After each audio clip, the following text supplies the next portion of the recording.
nostri antichi, arrivati da Sena e da ogni recanto della Liguria, hanno portato in Argentina a tradizione di cristesanti e l'invocazione di Madonna da Guardia, da misericordia e di Montalegre. In questa terra lontana hanno conosciuto Gesù e hanno tramandato la sua devozione insieme alla voce della sua Liguria, l'amore verso la famiglia, il carattere laborioso e tutti i valori della sua cultura. In Senese ricordiamo anche quando i suoi figli si incontriamo ancora una volta in festa con i Cristi e con i banderi.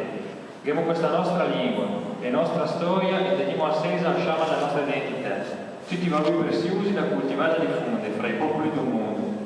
Ringraziamo il Signore e preghiamo perché un'indaghe a mente e una benedica tutte le famiglie che riuniamo.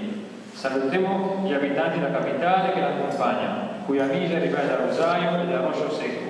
E speriamo di trovarsi qui il prossimo anno e per tanti anni a venire. Tante grazie e signoria.